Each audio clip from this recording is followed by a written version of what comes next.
You know, I've heard a lot of experts say that fear isn't real. That is such a bunch of baloney. Fear is so real.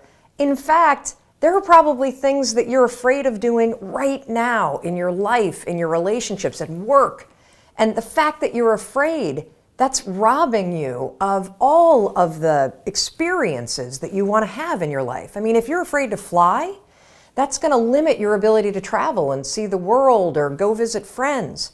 If you're afraid of public speaking, that's going to really limit your ability to express yourself and share your ideas. If you're afraid of talking to your boss or asking for a raise, that directly impacts how much money you make. Or what if you are dreaming of starting a business, or you've already started a new business, but you're afraid to talk to people and you're afraid to share your business with people? I mean, fear is something that stops us all. And that's why I'm here to talk to you, because it doesn't have to. Fear is real, but I am going to share a secret weapon that I have used for years to beat every single fear that used to stop me. Now, first, before we get into this secret weapon, I just want to cover a few facts about fear, what it is, what it isn't, and some things that you may not know about fear. So first thing, fear is a physical state in your body that is exactly the same as excitement. Let me say that again. Fear and excitement are the exact same physical state. Your heart races. You might sweat a little bit. You might feel tightening in your chest. You might feel a pit in your stomach. You have a surge of cortisol. It's basically the way that your body goes into a hyper-aware state because it's readying for action. Now, what's the difference between fear and excitement? Really simple. The only difference between fear and excitement is what your brain is doing as your body is all agitated. If you're excited, your brain's going, oh, wow, this is going to be so cool to ride this roller coaster. If you're afraid, your brain's going, no way, there's no way I'm doing that. This is dangerous. Get out of there. Don't do that. It's saying something different. So what's critical about understanding this is that we're going to use the fact that your mind is either working for you for excitement or against you with fear to your advantage. And I'll tell you about it in just a minute, how you're going to do that. Second thing I want you to understand is that you may have heard the advice, feel the fear and do it anyway. You may have heard the advice, oh, just try to calm down. Think positive thoughts. It doesn't work, does it?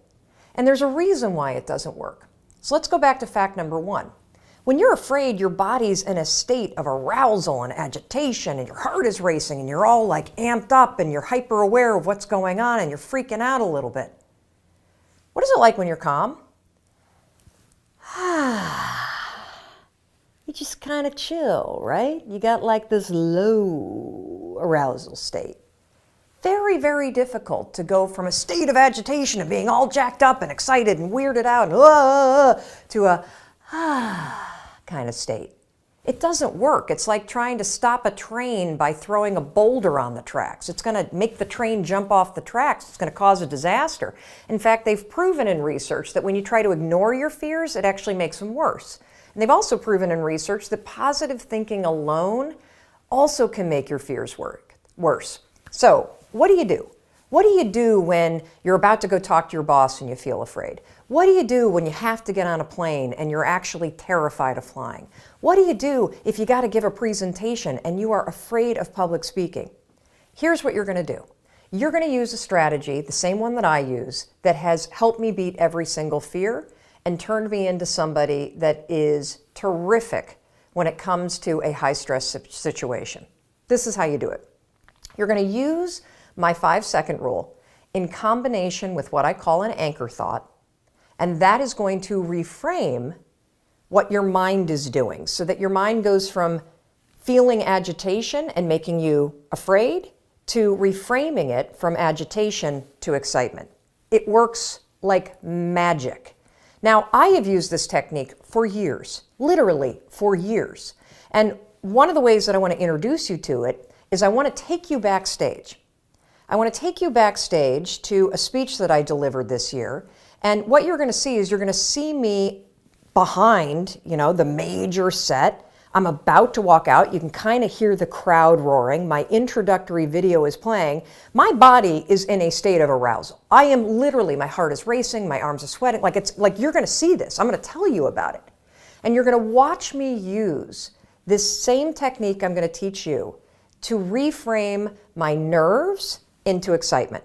Check this out. All right, I'm about to go on stage. There are 7,000 people out there, and it's so exciting because what they don't know is they're about to learn the 5-second rule, and their lives will never be the same again. Now, I gotta tell you, my heart is racing. My armpits are sweating.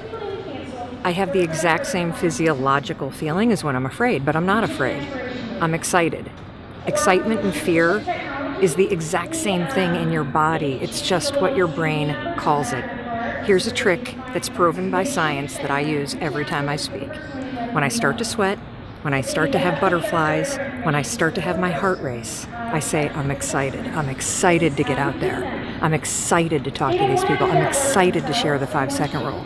And what that does is it sends a message to my brain that tells my brain why my body's all agitated and excited. And that way, I don't feel afraid. Remember, excitement and fear, exact same thing in your body. The only difference is what your brain calls it. Go get them. Now, I want to give you one more example, just to make sure that you really get how you can use this. So a lot of you have written to me about your fear of flying, and I can really relate to that fear because I used to have the exact same fear. But I use this same strategy to conquer it. Here's how you're going to do it. So first things first, if you've got to do something that really makes you nervous or that you're afraid to do, before you're about to do it, come up with an anchor thought. What's an anchor thought?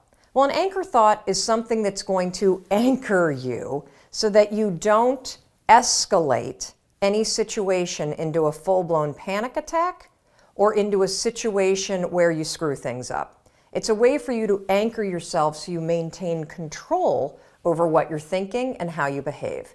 So here's an example with flying. It's important when you're creating an anchor thought to pick something that is in the proper context of what you're afraid to do.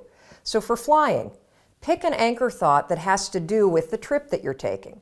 So if I'm boarding a plane to fly back home to Michigan, an anchor thought might be a picture in my mind of my mom and I walking on the shores of Lake Michigan where I grew up.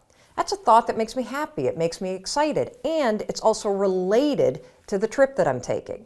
If you have a conversation that you need to have with your boss, pick an anchor thought about how you feel after having that conversation. Maybe it's you picking up the phone and calling somebody that you love and saying, oh my gosh, it went so well.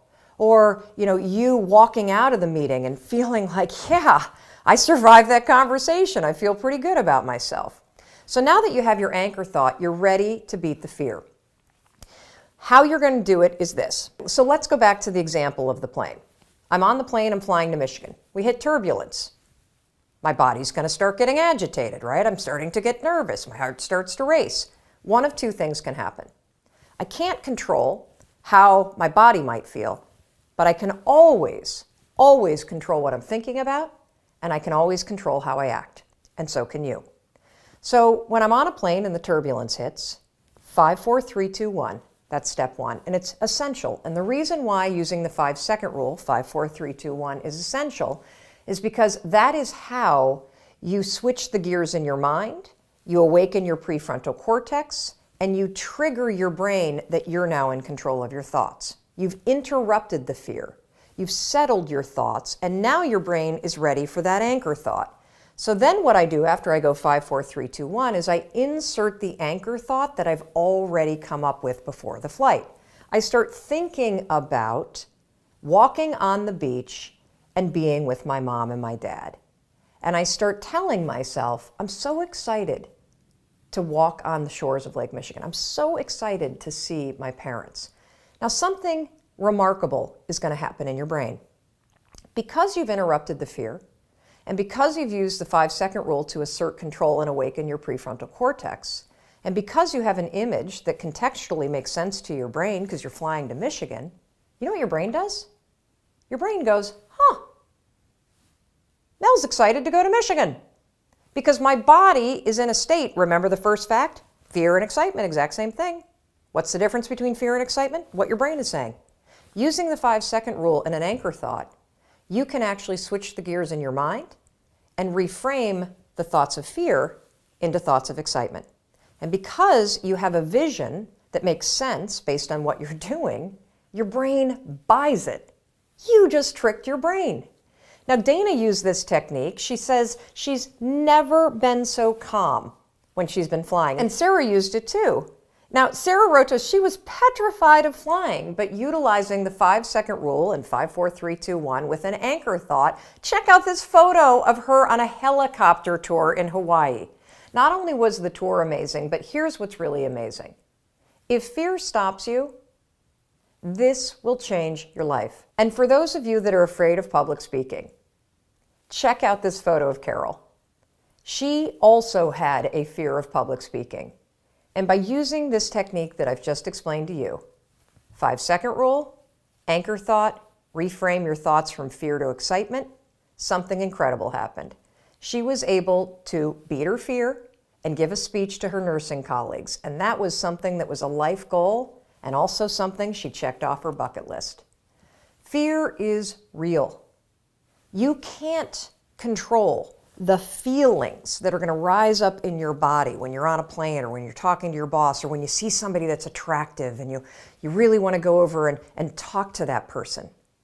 But you can always control what you think, and you can always make a decision about the actions you're going to take.